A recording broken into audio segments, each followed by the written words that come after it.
मैनपुरी में शिवपाल ने अखिलेश से किसके लिए मांगा था टिकट?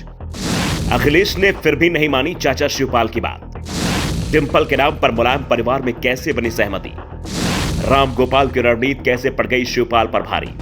मैनपुरी सीट से डिंपल यादव के चुनाव लड़ने का ऐलान जब अखिलेश यादव ने किया तो सभी चौंक गए, क्योंकि संकेत तेज प्रताप यादव को टिकट देने के मिल रहे थे।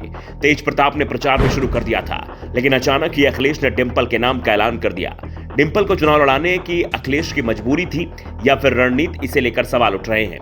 लेकिन परिवार से जो खबरें आ रही हैं उसमें साफ दिख रहा है कि अखिलेश ने फैसला मजबूरी में लिया और इस फैसले को लेने के लिए उन्हें पार्टी महासचिव राम गोपाल यादव ने तैयार किया। शिवपाल से अखिलेश के टकराव के पीछे भी राम गोपाल यादव का ही हाथ माना जाता है और मैनपुरी सीट से अब तेज प्रताप के टिकट कटने के पीछे उन्हें ही कसूरवार माना जा रहा है। दरअसल मुलायम सिंह के परिवार में भी लोग तेज प्रताप यादव के नाम पर सहमत हो गए थे। शिवपाल जरूर सहमति नहीं दे रहे थे, लेकिन अखिलेश उनकी सहमति की जरूरत भी नहीं समझ रहे थे। शिवपाल यादव तो खुद ही इस सीट पर दावेदारी कर रहे थे। उन्होंने परिवार की बैठक में यहां तक कह दिया कि अगर अखिलेश उन्हें टिकट देने को तैयार नहीं है तो आदित्य यादव के नाम पर विचार हो सकता है। आदित्य शिवपाल के बेटे हैं। शिवपाल का दावा था कि जब परिवार के हर सदस्य को सपा में टिकट मिल चुका है तो फिर आदित्य की दावेदारी को खारिज क्यों किया जा रहा है? एक मौका उसे भी मिलना चाहिए। शिवपाल आदित्य के टिकट को लेकर दबाव बना रहे थे। इसी बीच राम गोपाल यादव ने अखिलेश को इस बात के लिए तैयार कर लिया कि अखिलेश का कोई भी भाई या भतीजा चुनाव नहीं लड़ेगा।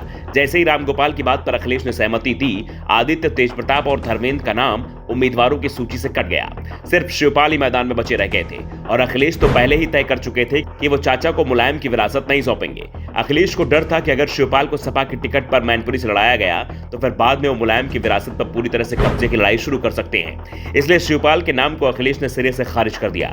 परिवार में इसके बाद डिंपल को छोड़कर कोई नाम ही नहीं बचा था और डिंपल के नाम का प्रस्ताव भी बाद में राम गोपाल ने ही रखा। परिवार में कोई भी डिंपल के नाम का विरोध नहीं कर सका। सबकी सहमति मिलने के बाद अखिलेश यादव ने डिंपल के नाम का ऐलान भी कर दिया।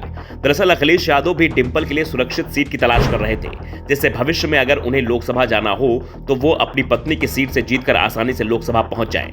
डिंपल को 2019 में कन्नौज से उतारा गया था, लेकिन वो यहां से बीजेपी उम्मीदवार सुब्रत पाठक से चुनाव हार गई थी। 2024 में कन्नौज की लड़ाई को और मुश्किल माना जा रहा है, इसलिए अखिलेश तय कर चुके थे कि डिंपल को वो कन्नौज की मुश्किल लड़ाई में नहीं फंसाएंगे। मैनपुरी सीट परिवार की सीट है, ये सीट सपा के लिए सेफ मानी जाती है। यहां से डिंपल आसानी से चुनाव जीत सकती हैं और सबसे बड़ी बात तो ये कि इस समय मैनपुरी में मुलायम को लेकर सहानुभूति की लहर भी चल रही है।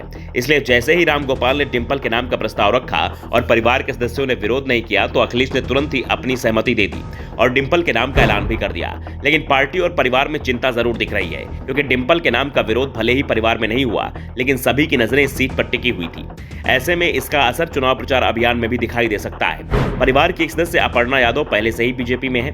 बीजेपी उनका इस्तेमाल चुनाव में करेगी, यह तय माना जा रहा है। साथ ही शिवपाल को भी संभालना है, जो आसान काम नहीं दिख रहा है। Bureau report, the such India.